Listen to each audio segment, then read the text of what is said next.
If your WordPress website feels slow, there's a good chance you're losing visitors before they even see your content. And the worst part, most business owners don't even realize it's happening. A slow website doesn't just feel annoying, it quietly pushes people away, hurts trust, and costs you leads and sales behind the scenes. In this video, I'm going to show you 3 free tools you can use today to test your WordPress website speed.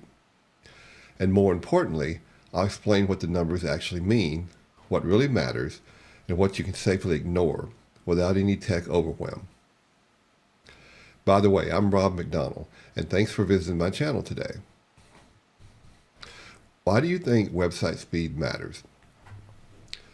Think of your website like a storefront.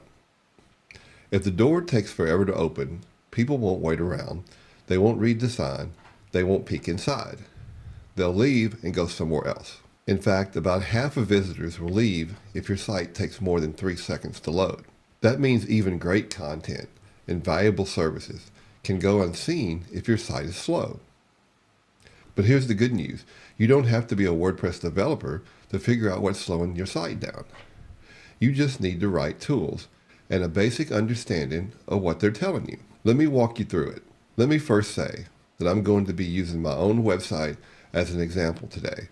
So the numbers you see are coming from an actual real live website. Okay, so the first tool we're going to talk about is Google PageSpeed Insights. This is Google's own tool. So if you care about SEO, search rankings, or visibility, this one really matters. And like I did and I'm showing on the screen, all you do is paste in your website URL and click Analyze. Now let's take a look at what's on the screen. So I entered in my website address, wpedgesolutions.com, and I clicked on the button Analyze. And there's 2 views that it gives you. It gives you a mobile view and it gives you a desktop view. So it defaults to the mobile because everything is considered mobile first for websites. And so for my mobile version, you see I got a score of 74. It's not great, but it's not bad. And it shows a little diagram of my website in mobile view. And as we scroll down the page, you can see the metrics. So you can see that the first content paint was 2.7 seconds. So that is under 3 seconds, but it still could be better. Total blocking time is 70 milliseconds. Blocking time means there's something that's blocking the load a little bit. Could be a plugin, could be a theme, could be anything. And then your speed index is 5.0 seconds. So you can see as you scroll down the page, it'll give you insights on what's going on with your site. For example, the first one says render blocking request. If you can fix that, you can save 1.7 milliseconds. Use of efficient caching. Let's see, font display. Let's go down to diagnostics here, and you see one of the diagnostics tools is saying to reduce unused JavaScript at 56K. So here again, it's giving you different insights on what you can do to improve your site speed. Sometimes these things make a big difference, sometimes they don't. We're talking milliseconds here, so it's not, I would say 100% accurate. Now, as we scroll down the page, you can see for accessibility, I got 100%. And so here's some other things that it's going to suggest that you can check. I'm not going to go through all of them, but you get the idea. So that was for mobile. If I scroll back up and I click on the desktop version, the desktop version it's outstanding. You see I got a 98%. It's showing a copy of my homepage. If you look at the metrics now, you can see they're a little bit better. 0.7 seconds for the paint of the page, which means it loaded in 0.7 seconds. Total blocking time 60 milliseconds, so it's still something blocking, but even with that, I still had a fast load time. Speed index is like 1 second. So that's what your ultimate goal would be to get to, is that your website, loading in a matter of a second or less. But anything that's 3 seconds or below is considered really good. Now, if I scroll down the page here, again, we're talking about the desktop version. You can see some of the insights it's given me, and what my savings would be if I adjusted them. So it's really up to you if what you want to adjust. This is just a way of looking at it. Um, so I'm going to pause for a second, and I'm going to load the next tool. All right, so I've loaded the next tool. The first one I kind of preloaded because it was taking a long time to load the page um, to analyze the page. But I'm going to go ahead and type this in for you.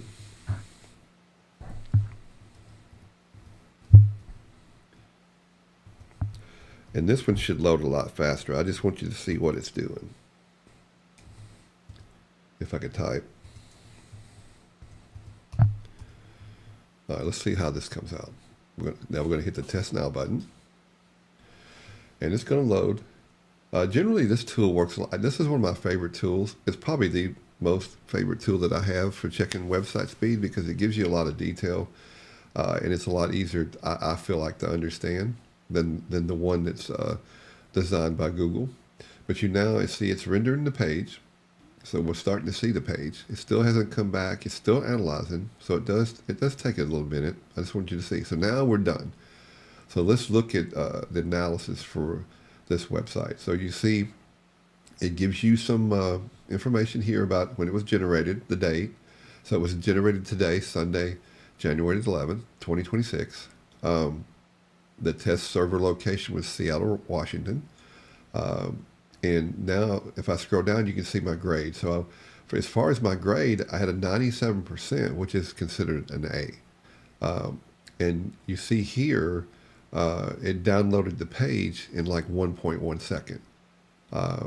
Total blocking time, 31 milliseconds, which is not bad. That's half the time as the other tool gave me. But there's some other features.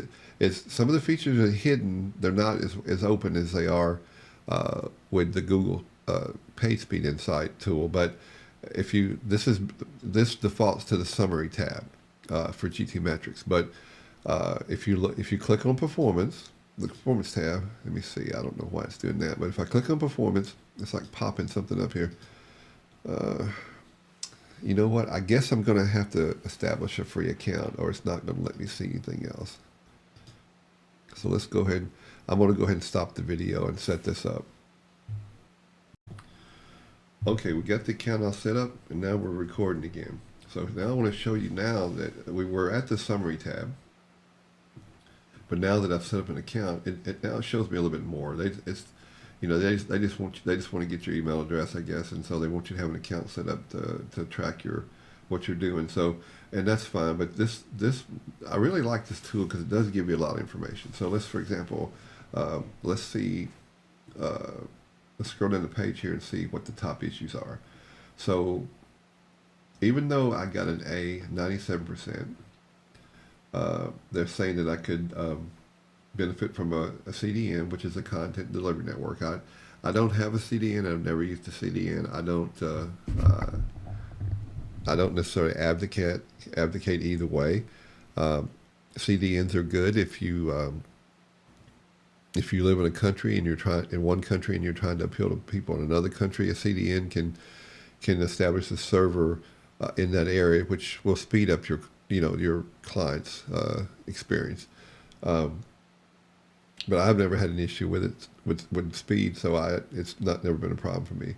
But I'm just going to look at some of these. Well, let's go to the performance tab here. So now that I've got the account set up, now it kind of gives me a breakdown. It's kind of what you saw on the other page. These are just broken down. What you saw on the summary page was all these combined, but now it's broken down individually. So now we got our performance tab. We kind of talked about this already. Let's look at the structure. Now it's talking about, it'll tell you what you need to fix, but it'll tell you whether it's low or high impact or medium impact. So a lot of these things are low impact. So I would say just based on this, there's not a whole lot to fix. If your website's downloading in under 3 seconds, I don't think there's a whole lot you need to do. But if it's not, then this will tell you why. Let's check some other stuff here. I like the waterfall because it will tell you, it kind of gives you a breakdown of everything that's going on with your site here. This is just a lot of detailed information. I know it's easy to get overwhelmed by it, but I would just look down the scale here and it'll tell you certain things that are happening. For example, these are fonts that are being loaded, and it tells you what the size is, and it kind of goes down the list and tells you all the size of everything and tells you how it's affecting your site. Now you have different elements here. This is showing everything, but now you've got HTML, or you got JavaScript, and you got CSS, and it will tell you what it's pulling and how much time it's taking to download each one of these things. I'm just going to go back to all and see what my biggest one is. So some of these are pretty big, but they're still under a second, so you're still really good. But I'm just going to take this one here that says 285 and see what that is. That says Askamet that's the plugin that blocks spam. So that was probably the highest one on here, but it's still under a second. I mean, I'm kind of pleased with this. There's not really any. This is if you wanted to load it, if your website had videos, like if you had made a YouTube video or some other type of video, and you had embedded it on your site, this would show you how this would test the video. Now you've got a history tab, and again, a lot of data. Kind of gives you a performance graph here, and then it's got alerts. It's got the alerts tab, and it looks like there's not any alerts. So as far as GTmetrix goes, it gave my site a really good grade, which I'm happy with overall. So now I'm going to stop the video and I'm going to set up for our third tool. Okay, well, our next tool is going to be Pingdom. And this tool for me goes back a long ways. This is the very first tool that I ever used to test websites with. And I think it's because at the time this was the only one that was around. Because we're talking about 10, 15 years ago. I think I slowly, Pingdom was my first choice, my first tool that I ever used, but then I went to GTmetrix, and only because of Google being as big as they are, did I ever use the Google's page Insights. But I think the Insights, even though it has a lot of detail on there, it's a little bit harder to understand. What you're looking for here is a pattern. So let me go. I put my website in here on this Pingdom site, and you can pick an area you want to test from. I'm just going to go with the default that says North America. I'm going to click on the Start Test button, and you can see that it's giving you a little clock there, timer, that shows that it's working on pulling up the site. And so I'm just going to scroll down. So I guess because I scrolled down, it automatically decided to pull up. All right, so this one's a little bit different. This one gave me a lower score. This one gave me a performance. It gave me a B of 83. It says my load time was 2.25 seconds, and I had over 34 requests. And what that means is you had 34 requests to the database. And that can slow your site down if you have a lot of queries or if you have a lot of requests going to your database to pull up the site page. And it kind of tells you what they are. It looks like I got 2 Fs and I got some Bs and I got As. So it's saying because I had a lot of requests, it's giving me an F. And these other things here, I mean, you have to take this information with a grain of salt. What you're looking for is a pattern between all three. If you're going to use all three, you can use all three just to see how each one of them comes back, or you can settle on one. I think originally I settled on one, and that was GTmetrix, because I didn't see any point in trying to run all these others, because I got everything I needed from GTmetrix. But I'm showing this so you give your choice of which one you may like. You may like this one better, or you may like the Google page sites better. I just wanted to show you all three. But again, now there is an option I think down here somewhere to reload it. But see, this one has a waterfall too. If you look at this, if you keep scrolling down the page, this one's a little bit different. This one doesn't have tabs like the last one did. This one kind of puts it all on the same page, but you can see what it's doing, and you can kind of see it's pretty easy to see, what's causing what. This tells you your file sizes that it's pulling up. But I think I'm going to run it again. See, this one says you can run it from different places. Like that last one I ran from North America. Let's just for giggles, let's just do the one for Japan. Let's click that one. Now again, I don't have a CDN, but this would be perfect for a CDN if I'm trying to see how it's going to load in Japan. Because if I had a CDN set up in Japan, then obviously it'd be like it was local. It would pull the information from the server in Japan. That would be if somebody's trying to, go to my site from Japan. So let's look and see what it did there. So basically there, it looks like it's still working, but it took a little bit longer to load. It took 3 seconds, which still is not, I wouldn't say that's really bad. It is over 3 seconds. And like I said before, usually if a site takes longer than 3 seconds to load, then people will bounce somewhere else. So this is not great for Japan. Let's just do one more here. Let's pick, what are we going to pick? Let's just do San Francisco. I think we did Washington, D.C. before. So let's do San Francisco, and let's start the test there and see how it does. Now, again, this is in the U.S. I'm located in the central part of the U.S., so I'm kind of centrally located in the States here. But let's see what it does here.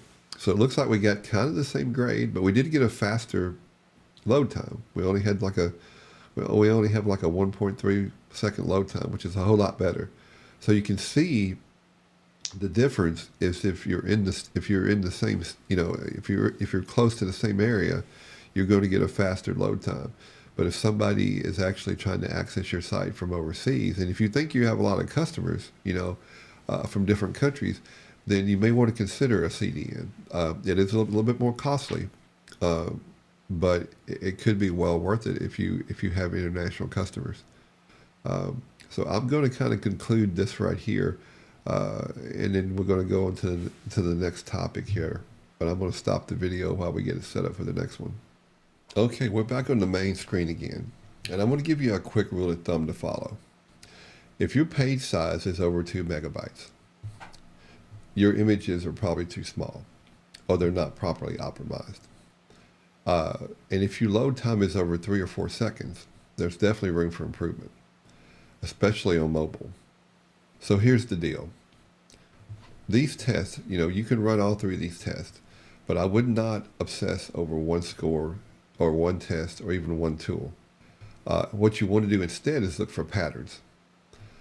If Google PageSpeed, GTmetrix, and Pingdom are all pointing to the same issue, that's usually the real problem worth fixing first.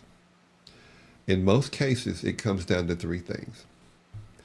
Either images that are too large, too many plugins running at once, or slow, cheap, or overloaded hosting. Here's the good news.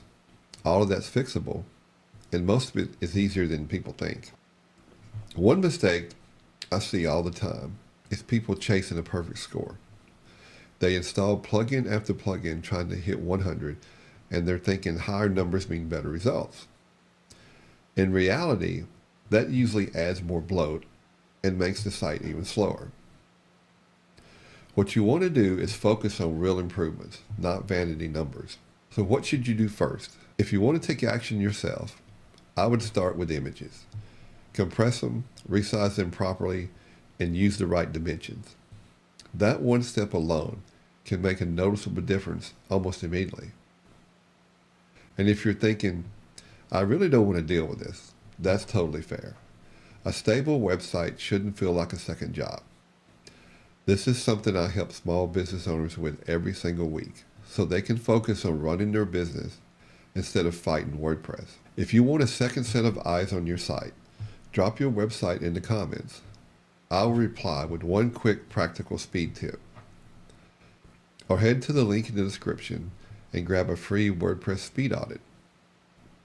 I'll tell you exactly what's slowing things down, what actually matters, and what I'd fix first. So now you've got 3 free tools to test your WordPress website speed. and you actually know what the numbers mean and how to use them. If this video helped, hit like. It really helps the channel and lets me know to make more content like this. Subscribe for more WordPress tips that actually make sense and save you time. And let me know in the comments what you'd like me to cover next. Thanks for watching, and I'll see you in the next video.